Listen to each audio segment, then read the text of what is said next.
Maka orang bilang begini, Ustaz kerjanya apa? Saya bilang saya ceramah. Gak boleh Ustaz jadikan ceramah ini profesi, kata dia. Saya bilang kalau tak saya jadikan profesi ceramah ini, berarti saya main-main ceramah ini, saya bilang. Jadi bapak sambil bapak punya sawah, sore-sore tiba-tiba bapak langsung aja ceramah. Itu tidak serius namanya. Kasihan jamaah. Bapak, kalau saya punya jadwal ceramah subuh, habis sisa sampai jam 11 malam saya belajar. Apa yang saya pelajari? Apa yang mau sampaikan pagi besok. Itulah kerjaan saya. Habis sisa sampai jam 11 malam baca terus. Seorang dai adalah orang yang menyampaikan ajaran Islam dan mengajarkannya kepada masyarakat bagaimana cara melaksanakannya, lalu dia berusaha untuk mengamalkannya. 3 rukun menjadi seorang dai. Jadi ini walaupun tidak berpengaruh dengan materi ceramah, tapi berpengaruh dengan jamaah itu akan mau mendengarkan kita atau tidak. Maaf, jaga haibah, niat kita harus lurus juga. Kita menjaga ajaran Allah di kepala kita, bukan diri kita yang kita ingin tampil hebat, ingin tampil disenangi. Bukan itu maksud kita. Tapi yang niat kita adalah bagaimana Quran di kepala kita disegani orang. Kita ingin kitab kuning yang kita baca dihargai orang. Kita ingin ajaran Allah yang kita sampaikan diterima oleh orang. Dari penampilan itu, berawal daripada penampilan. Itu yang pertama. Yang kedua,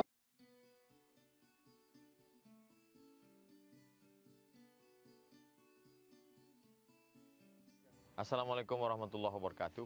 Saya sedang berada di tanah wakaf, diwakafkan oleh orang yang baik karena Allah SWT tak ada kepentingan apapun. Letaknya strategis di tengah kota Pekanbaru, dekat akses ke semua lini. Lalu kemudian bentuknya L dari depan, kemudian belok ke kanan. Di depan nanti akan ada ruko produktif, bisa disewakan, dipakai hasilnya untuk pendidikan kita yang gratis. Lalu kemudian di tengah ada hall tempat pertemuan, bisa dipakai untuk kajian, bisa disewakan, hasilnya juga dipakai untuk produktif. Karena yang ada di Palas itu adalah semuanya free, gratis anak-anak kita, supaya kita tidak mengemis minta-minta. Salah satu pemasukannya adalah dari tempat ini. Kemudian belok ke kanan, ini preschool, kindergarten, pendidikan anak-anak usia dini supaya mereka dari kecil sudah dibiasakan dengan pendidikan yang Islami, Qurani. Mari kita support pembangunan lembaga Yayasan Tabung Wakaf Umat ini dengan mentransfer ke Bank Syariah Indonesia, nomor rekeningnya 6-nya 9 kali. 666 666 atas nama Yayasan Tabung Wakaf Umat. Jangan lupa sertakan kode transfer 23 di akhir nominal transfer. Konfirmasinya ke nomor ini, nomor admin yayasan 0852 6541 6060. Ini tidak ada pemiliknya. Pemiliknya Allah Subhanahu wa taala. Yang kau wakafkan itulah yang akan menjadi kekal amal jariah sampai hari kiamat. Berkah selalu. Assalamualaikum warahmatullahi wabarakatuh.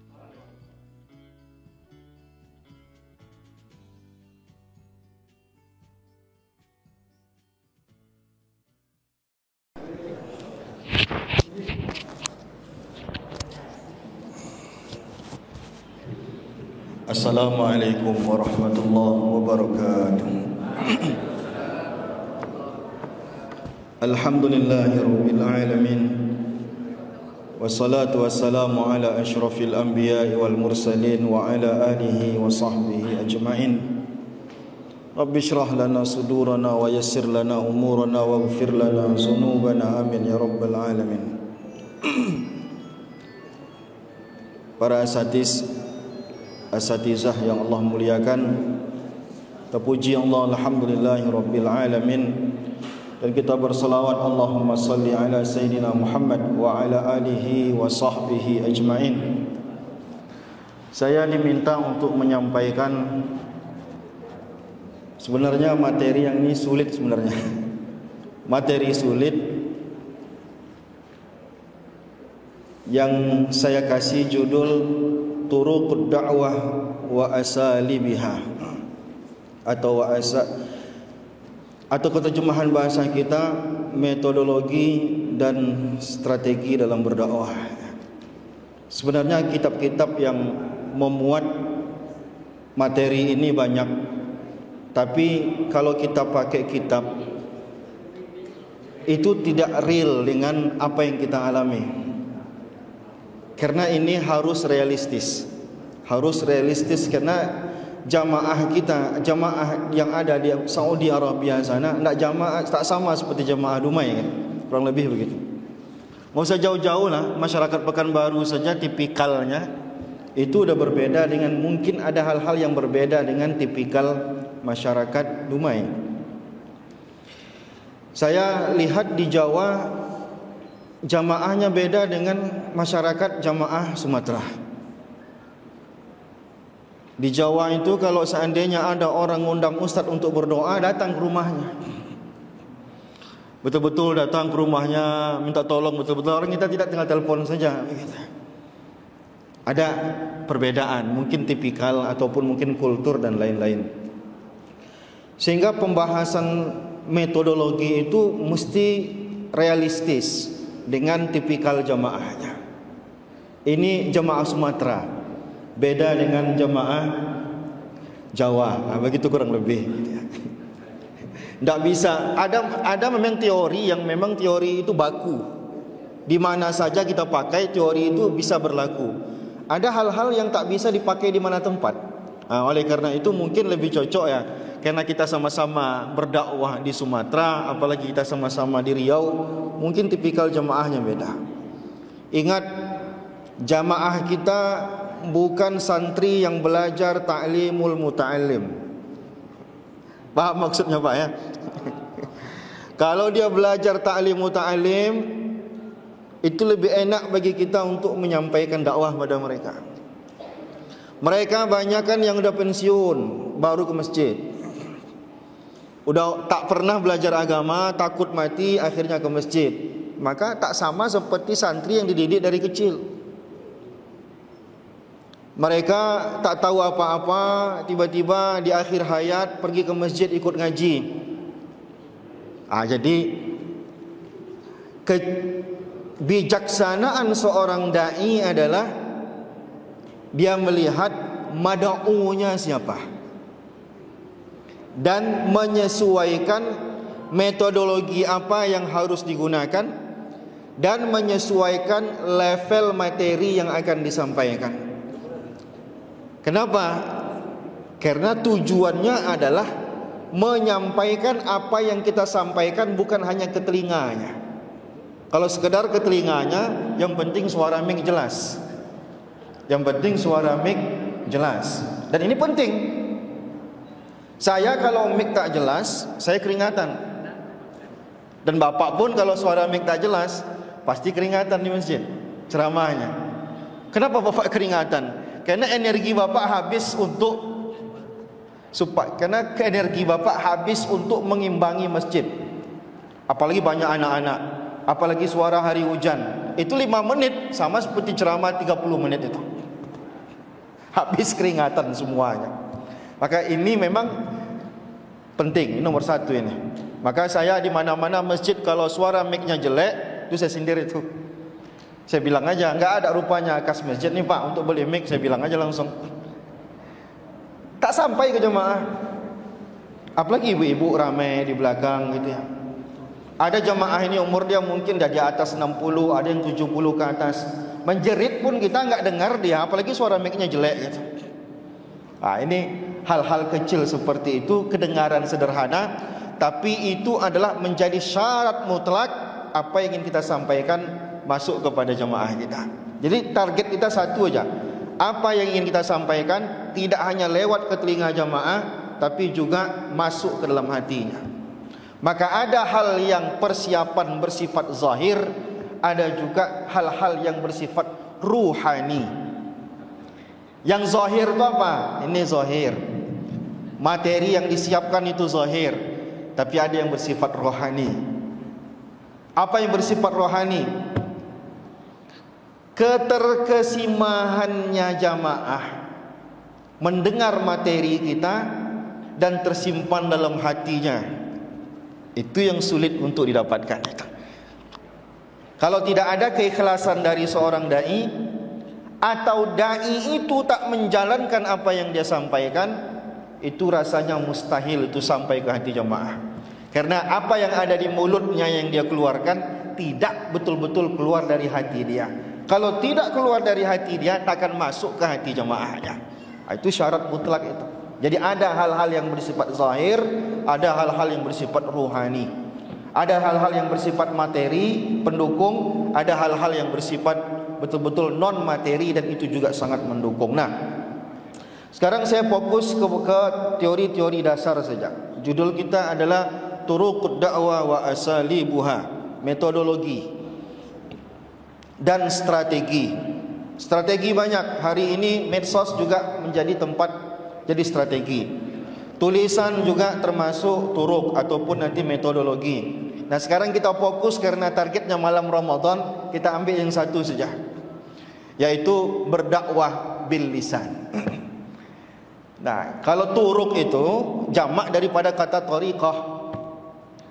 Kalau turuk itu berarti ada banyak metodologi yang bisa digunakan. Bisa melalui tulisan, bisa melalui nanti ahwal, bisa nanti melalui nanti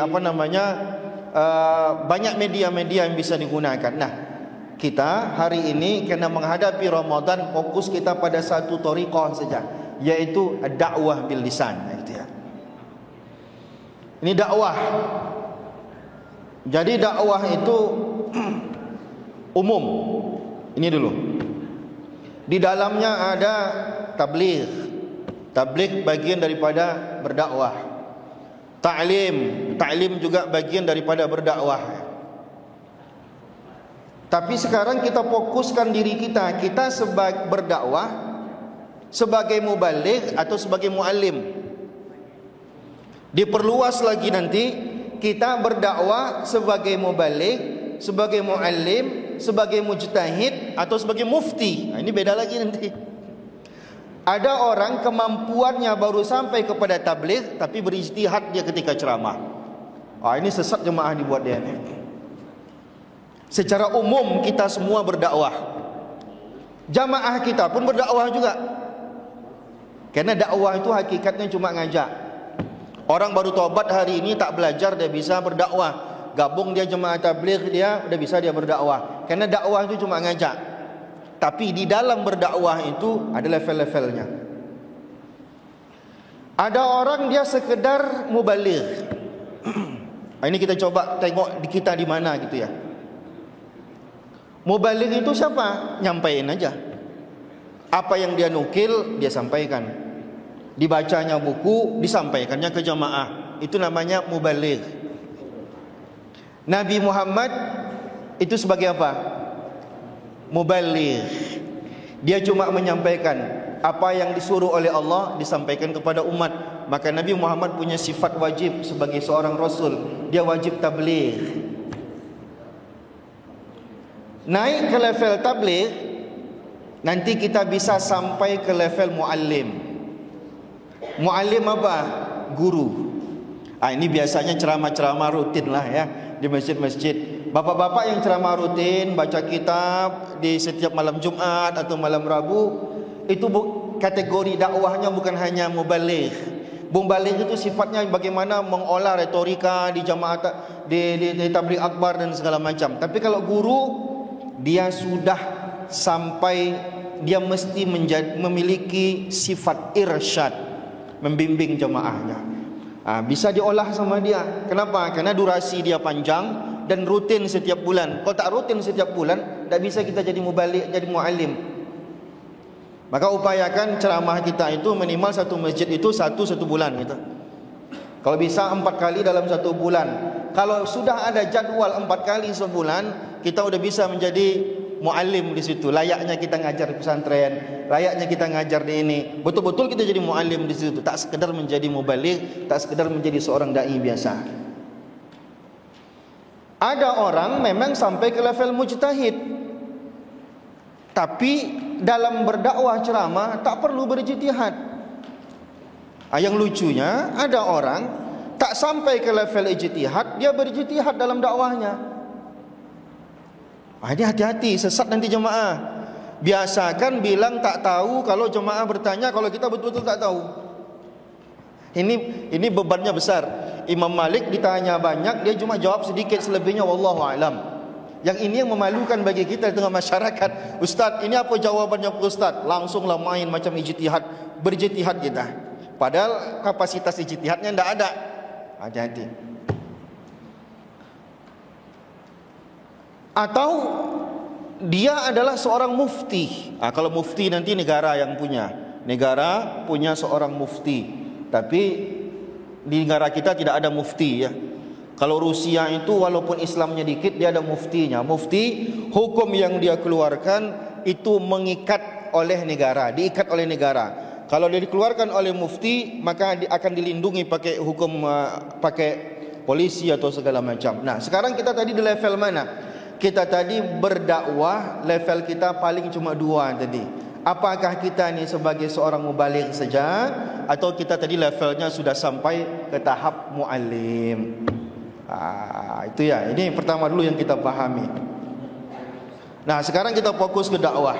Di dalam berdakwah, perhatikan 4 hal. Ini rukun di dalam berdakwah. Siapa saja yang berdakwah, maka dia harus memperhatikan 4 hal ini.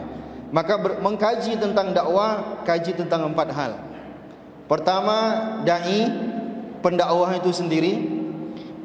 Ini 4 hal ini adalah unsur penting meyakinkan apa yang disampaikan sampai ke jemaah. Dalam diri dai, yang kedua mad'u. Mad'u itu isi maf'ulnya, yaitu orang yang didakwakan. Yang ketiga mad'u ilaihi. Mad'u ilaihi itu artinya materi yang ingin disampaikan ke masyarakat ataupun kepada umat, ataupun apa sebenarnya yang ingin kita sampaikan ke jemaah. Ada orang tak tahu dia apa mau disampaikannya, tak jelas target apa yang ingin disampaikan ke jemaah itu. Kenapa? Ketika pelatihan sore hari di PMD mungkin dia nggak hadir, padahal udah jelas itu sore itu strateginya ini, poinnya ini, dan judulnya ini, hal-hal yang ingin disampaikan ini. Perkara ngolahnya itu bakat masing-masing. Tapi kalau bisa materinya seragam. Karena saya yakin materi disusun itu ada target di ujungnya. Kalau tidak ada target di ujungnya, berarti materi yang disusun oleh PMD itu perlu diulang lagi. Maka tanya dulu sama PMD ini disusun materi ini, target ujungnya apa? Kok nampaknya tidak ada ujungnya ini? Kalau tak ada ujungnya, kita carikan ujungnya. Tapi kalau seandainya memang sudah disusun ada target, Ustaz, habis Ramadan ini target kita jamaah kita begini. Habis Ramadan ini jemaah kita targetnya begini. Kita harus sami'na wa ata'na sama itu. Jangan sampai nanti ternyata materi dari susun dari malam pertama sampai malam 30, ternyata beberapa mubaligh tidak menyampaikan apa yang sudah disusun tadi. Akhirnya target terakhir tidak tercapai. Hati-hati itu. Ya. Termasuk kita, Pak. Mohon maaf. Bapak mungkin ada, Ustadz mungkin ada yang punya ceramah rutin sekali setahun. Saya kalau punya ceramah, maaf, bukan sekali setahun, sekali sebulan, maaf.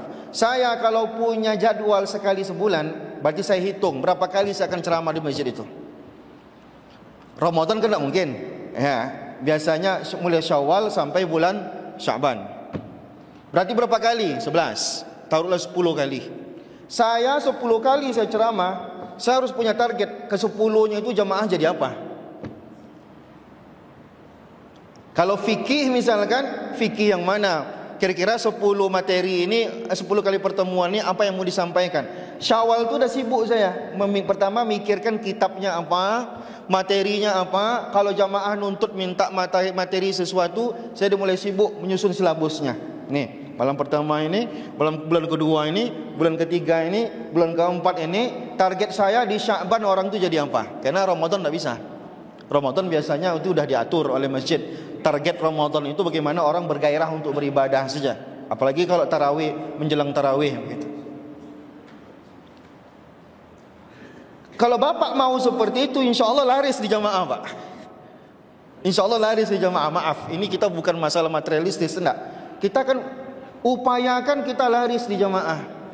Upayakan jamaah suka sama kita. Karena targetnya bukan kita yang ingin kita populerkan, tapi agama Allah yang ingin kita sampaikan. Maka orang bilang begini, Ustaz kerjanya apa? Saya bilang saya ceramah. Gak boleh Ustaz jadikan ceramah ini profesi, kata dia. Saya bilang kalau tak saya jadikan profesi ceramah ini, berarti saya main-main ceramah ini, saya bilang. Jadi bapak sambil bapak punya sawah, sore-sore tiba-tiba bapak langsung aja ceramah. Itu tidak serius namanya. Kasihan jamaah. Bapak, kalau saya punya jadwal ceramah subuh, habis sisa sampai jam 11 malam saya belajar. Apa yang saya pelajari? Apa yang mau sampaikan pagi besok. Itulah kerjaan saya. Habis sisa sampai jam 11 malam baca terus. Kalau bapak mau ceramah zuhur, minimal bapak jam 11 sudah belajar. Kalau bapak mau ceramah tarawih menjelang tarawih, minimal sore hari bapak kemari untuk mendengarkan materi yang akan disampaikan oleh. Itu baru jamaah suka. Tanggung jawab kita luar biasa. Kita betul jalankan tanggung jawab kita. Nih, da'i, mad'u ilaih, dan asalibud dakwah. Asalibud dakwah bisa diterjemahkan dengan retorika, bisa diterjemahkan dengan strategi. Ini 4 ini. Da'inya sendiri, objek dakwahnya, bahan dakwahnya, dan retorika. Kalau nomor 4 ini agak ampun kita, karena biasanya nomor 4 ini lain orangnya, lain pula cara dia menggorengnya gitu ya. Ada orang mungkin bagus dia retorikanya sehingga dia gorengannya lebih bagus begitu ya. Ada orang monoton saja, itu bakat masing-masing. Kita tak bicara bakat di sini. Nah, sekarang kita bahas satu-satu. Ad-da'i. Ini rukun pertama dalam berdakwah.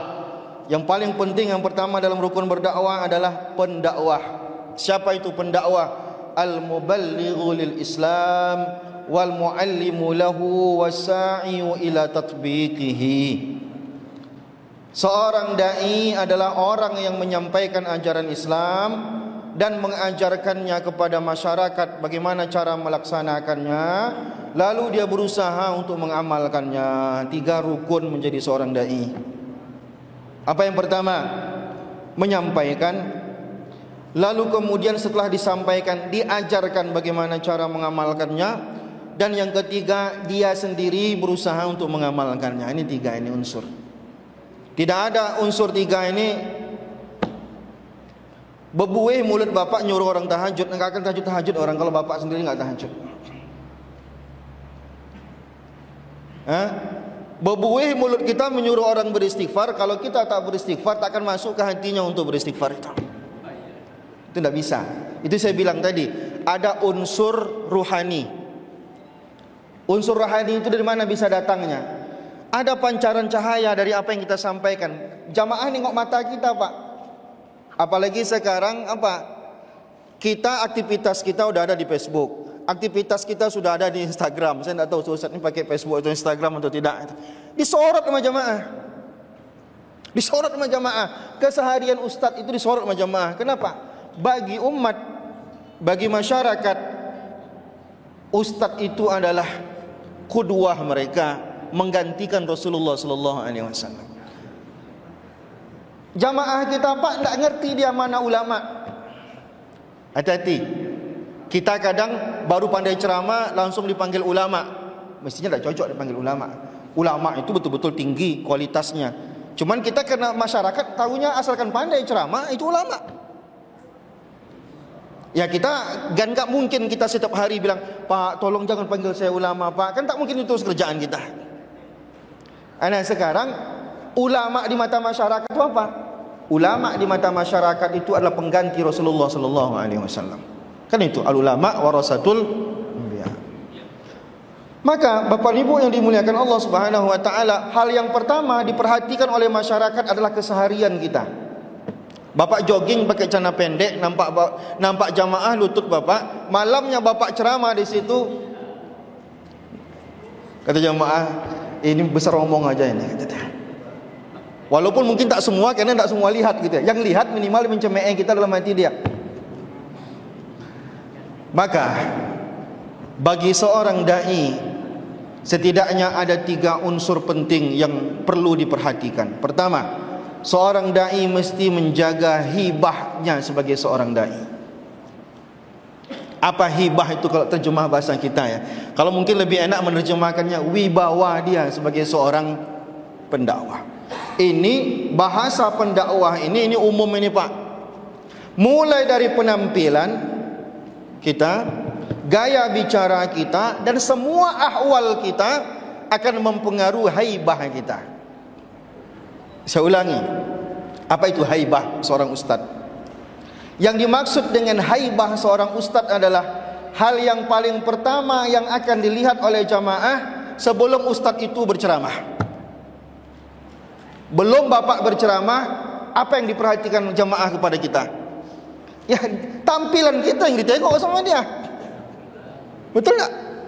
Ditengok dia penampilan kita, cara duduk kita, dikasihnya bapak teh manis, cara bapak minum teh manis itu. Tiba-tiba bapak ada air segelas, bapak ambil tangan kiri, bapak minum, dah hilang selera jemaah dengarin kita. Itu belum apa-apa lagi, belum ngomong lagi kita itu. Belum ngomong lagi kita, udah hilang selera dia. Mohon maaf gitu ya. Ditengoknya ustaz tuh, ya nampaknya ustaz ni sisiran pun tidak, ya. Ustaz ni motong rambut pun nampaknya tidak pernah, begitu kumisnya berantakan, jenggotnya berantakan, bulu hidungnya keluar-keluar misalkan. Itu belum apa-apa dah hilang selera jemaah mendengarkan kita ceramah, Pak. Ini maaf, kita terbuka aja karena kita sama-sama ustaz. Ya, kita sama-sama ustaz nih. Jadi bapak jangan nganggap hebat kali ustaz tuh, enggak. Saya juga ustaz, bapak juga ustaz. Jadi sama yang kita rasakan. Yang pertama yang perlu kita perhatikan adalah haibah kita. Maaf ini ya. Haibah itu apa? Yang pertama adalah penampilan, gaya bapak. Datang ke masjid, baju bapak ditengoknya pertama. Bukan masalah cantiknya.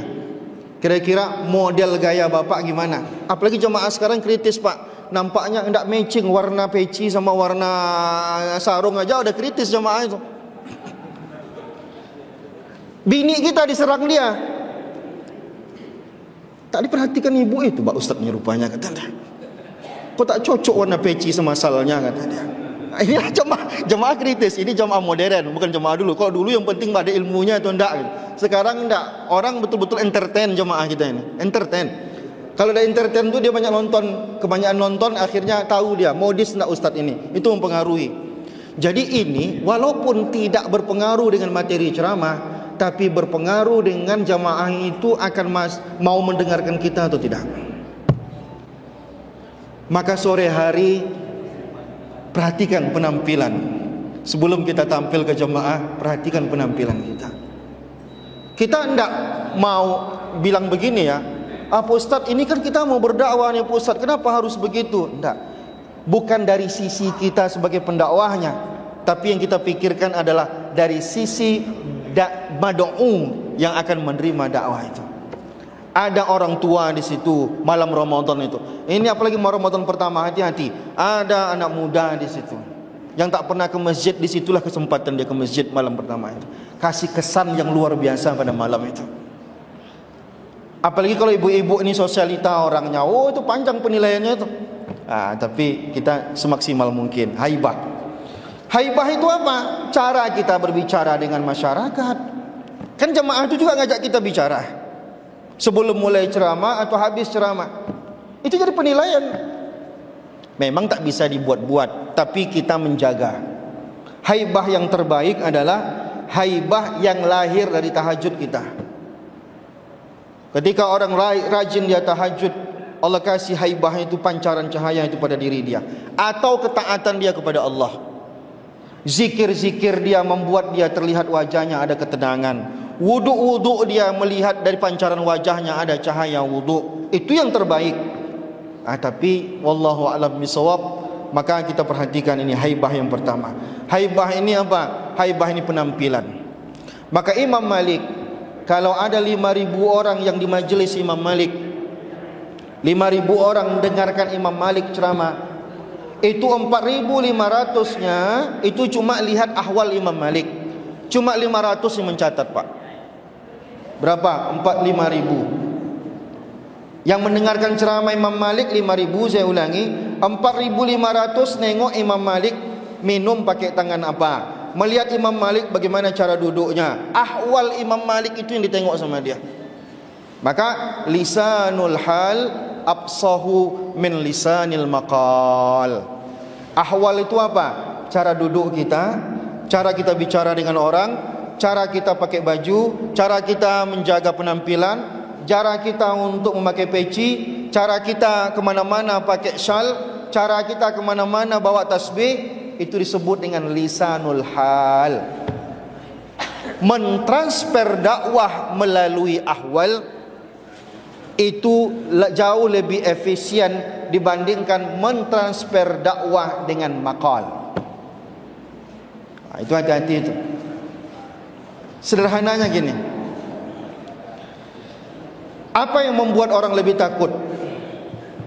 Mendengarkan ceramah ustaz tentang azab kubur, atau jamaah itu sendiri diajak ke kuburan? Diajak jamaah itu ke kuburan, ada orang mati di situ, suruh dia ikut memasukkan jamaah itu ke orang mati itu ke kuburan, suruh ikut dia nimbun, suruh ikut dia memijak tanah itu biar tanah itu keras. Kira-kira dia takut ceramah kita tentang azab kubur, atau lebih takut dia melihat ketika melihat ada orang dimasukkan ke alam kubur? Pasti dia lebih takut dengan orang dalam kubur daripada dengar ceramah ustaz. Ini sederhana. Lisanul hal afdalu min lisanil maqal. Haibah. Jadi jamaah itu ditengoknya ustaz itu. Di tengah-tengah ceramah ustaz itu kehausan. Di saat ustaz itu kehausan, ditengok dia bagaimana cara ustaz itu membuka tutup daripada gelas tadi. Lalu ditengok dia pakai tangan apa ustaz itu tadi memegang air. Lalu ditengoknya pula bagaimana cara ustaz itu tadi meneguk air tadi. Apakah langsung gok atau dia tengok dia la haula wala, saya tak maksud menyindir. Ini saya contohin aja lah biar sekalian saya minum juga sekalian. Karena jemaahnya ustaz juga. Maklum dia mengerti dia. Astagfirullahaladzim. Jazakallahu khair. Zawajakallahu saniyatan wa salisatan wa rabi'atan. Ditengok sama jamaah, ustaz itu baca bismillahirrahmanirrahim atau tidak? Bismillahirrahmanirrahim. Ditengok cara menjamaah itu, cara minumnya main gogok langsung atau seperti Rasulullah. Bagaimana Rasulullah?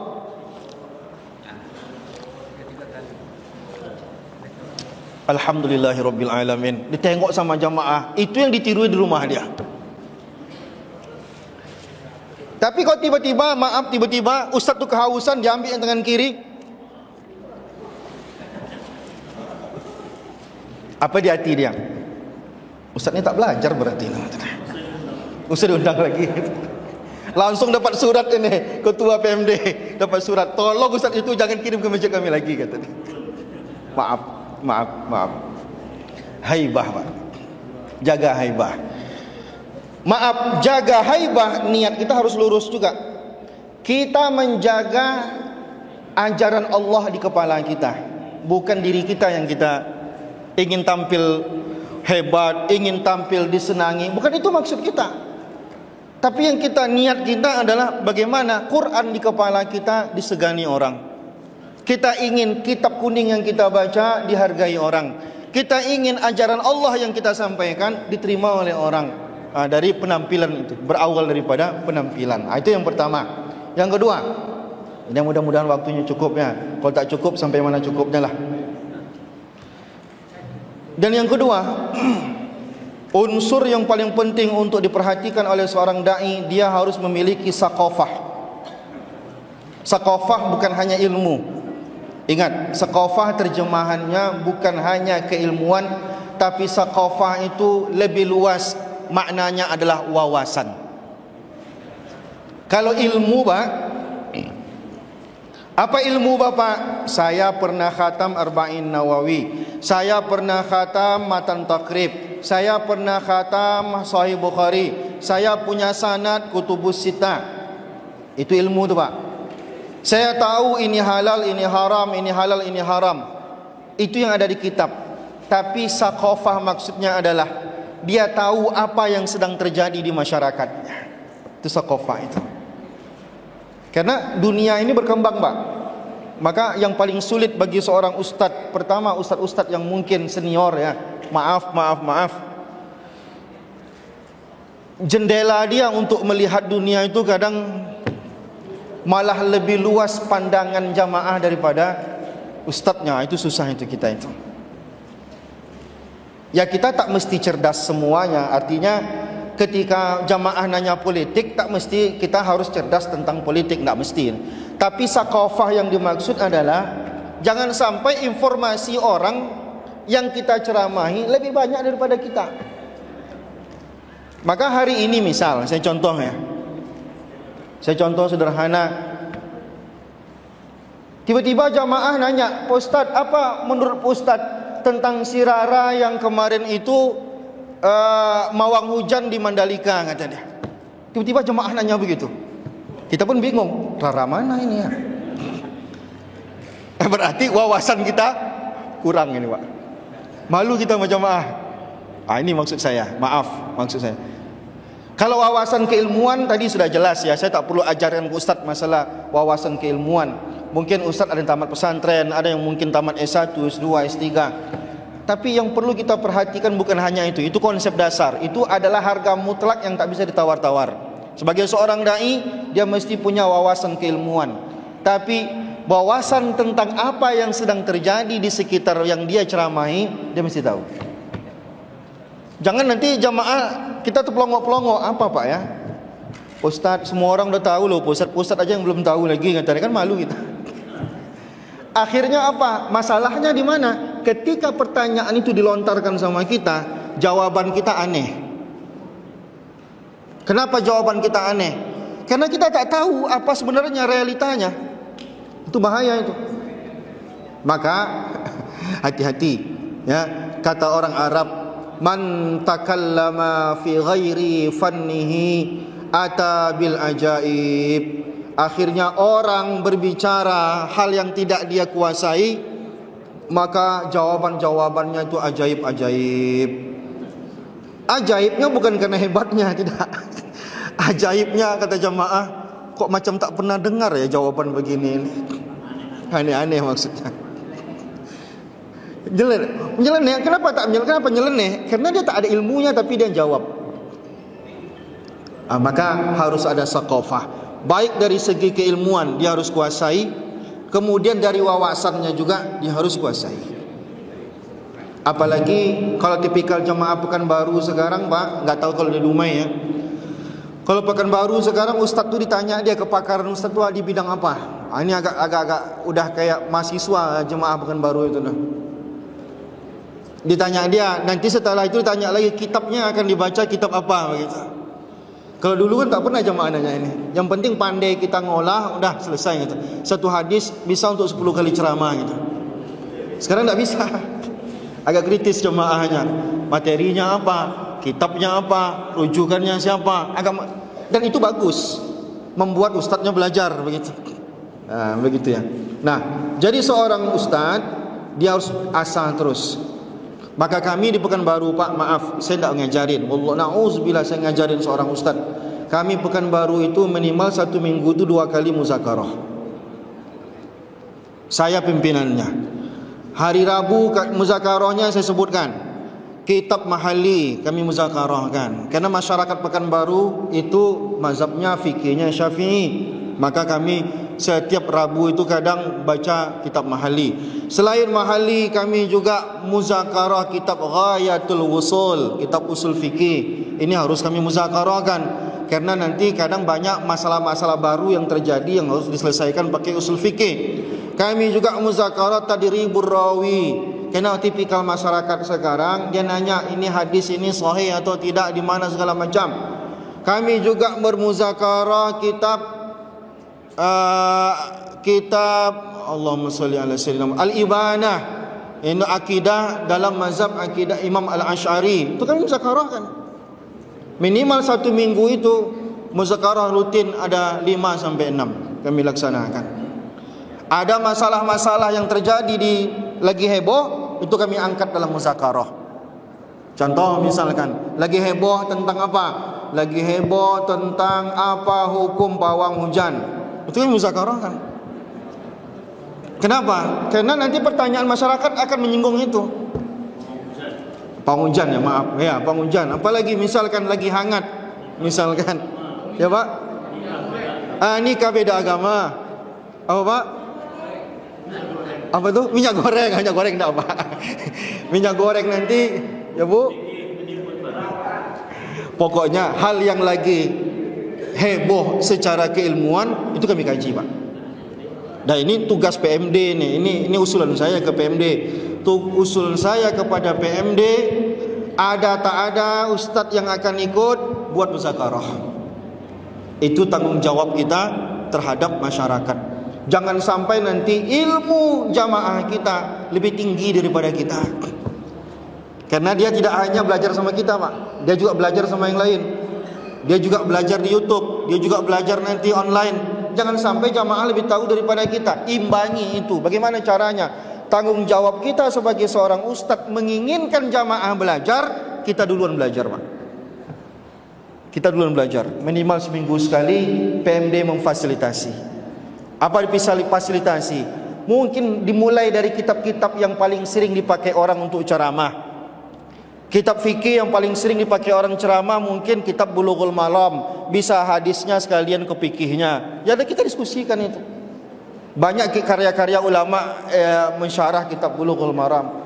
Mungkin dari segi hadisnya apa yang paling sering dipakai untuk ceramah? Mungkin kitab Arba'in An-Nawawi. Mungkin nanti fadilah amal seperti kitab Lubabul Hadis. Nanti dari segi akidahnya mungkin nanti kita kaji sifat 20 dalam kitab Aqidatul Awam ataupun kitab Jawahirul Kalamiyah yang rendah-rendah saja. Tapi ustaz-ustaz ini kita punya tanggung jawab. Dia mengajarkan apa yang dia pelajari dengan orang lain, bukan melalui otodidak. Ini hati-hati nih. Karena kalau kita belajar otodidak Pak, kalau kita belajar otodidak lalu kita sampaikan ke jamaah, yang kita sampaikan itu tidak ada tanggung jawab kita itu. Maka harus ada muzakarah. Supaya apa?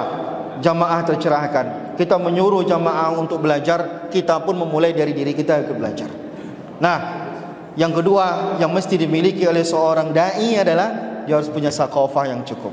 Yang ketiga, selain sakofah, ini yang paling penting tadi, dan saya agak susah, ini ada ilmu khususnya yaitu maharatul khitabahnya. Apa kemahirannya menggoreng kata-kata. Kalau orang Pekanbaru bilangnya menggoreng ya. Kalau di sini tidak tahu maksudnya. Bersilatlah dia. Materinya sama, saya hadisnya itu juga, bapak ini hadisnya begitu juga, pemahamannya sama, cara menyampaikannya itu disebut dengan maharatul khitabah. Menguasai maharatul khitabah, pertama bahasa. Sampai kita tidak mengerti bahasa apa yang kita sampaikan. Coba Bapak survei, jamaah Bapak survei nanti. Jamaah itu yang saya pernah alami, ada jamaah yang menghitung berapa kali ustadznya baca ayat ketika ceramah, berapa kali baca hadis, dan sepasih apa dia menyebutkannya. Mungkin Bapak belum pernah mensurvei itu ya. Saya karena saya juga pengurus masjid dan banyak masjid Pekanbaru minta tolong sama saya aturkan jadwalnya. Jadi keluhan itu sampai ke saya. Pak, pastikan kalau Bapak di materi ceramah Bapak ada bahasa Arabnya, pasti-pastikan dulu. Menyebutkannya jangan sampai gaguk ketika ceramah. Walaupun kan tak wajib sebenarnya. Seperti tadilah misalkan man takallama fi ghairi fannihi, terbaca kita pula man takallamu fi ghaira fannuhu. Jamaah itu pernah dengar sama ustaz lain, ditanyanya, ustaz yang ustaz sampaikan itu salah. Apa? Ustaz yang kemarin itu bilangnya salah. Akhirnya apa? Ustaz yang lain tuh pandai menjelaskannya. Pak, man itu begini, tak hukum i'rabnya. Takallama itu fi'il madhi, Pak. Kalau takallamu Bapak baca itu nanti ke fi'il mudhari dia. Fi itu huruf jar Pak. Jangan ghaira Bapak baca, tapi ghairi Bapak baca. Dijelaskan. Ya, tak percaya jemaah itu sama kita lagi. Maka ya pastikan kalau kita memang ada bahasa-bahasa asing ketika ceramah, pastikan fasih. Maka saya kalau ada berbau bahasa Inggris tak pernah saya sampaikan. Ada ustaz berani dia nyampaikannya, ada ungkapan-ungkapan dalam bahasa Inggris, berani dia nyampaikannya. Kalau saya sampaikan, yakin saya ustaz jemaah tak mau telepon saya lagi. belepotan. Terutama bahasa Arabnya. Karena di pikiran jamaah, kalau udah ustad itu pasti fasih dalam menyebutkan bahasa Arab. Jadi kalau jamaah itu punya nomor-nomor kriteria ustadz terbaik 1, 2, 3, 4, pasti nomor satunya fasih dalam menyebutkan bahasa Arab. Apalagi ayat Quran, itu udah pasti ya. Ini bukan hanya ayat Quran, hadisnya, maqal ulamanya. Maka ada orang begitu mau ceramah baru mikir dia apa yang mau disampaikan. Itu level senior, enggak apa-apa. Yang jam terbangnya 6 kali satu hari.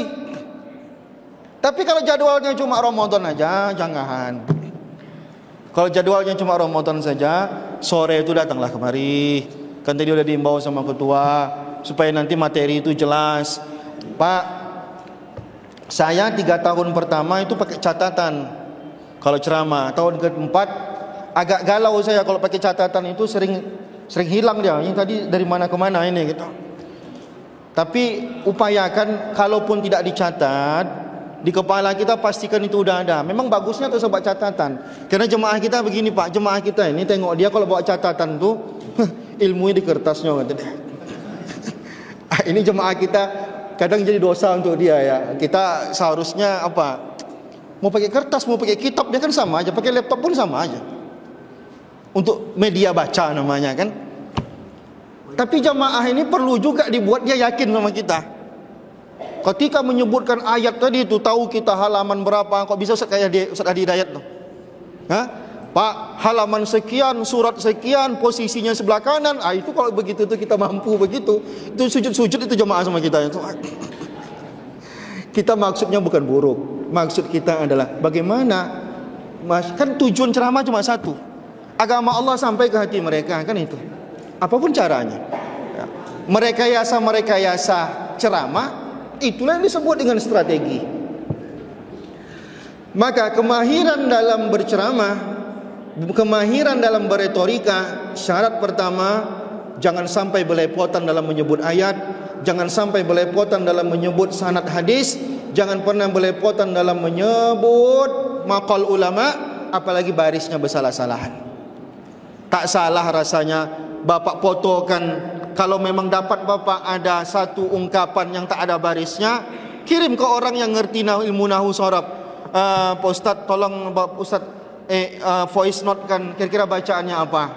Jadi baik sama dia. Ustadz itu bacaannya man takallama bi ghairi fannihi. Udah kita catat.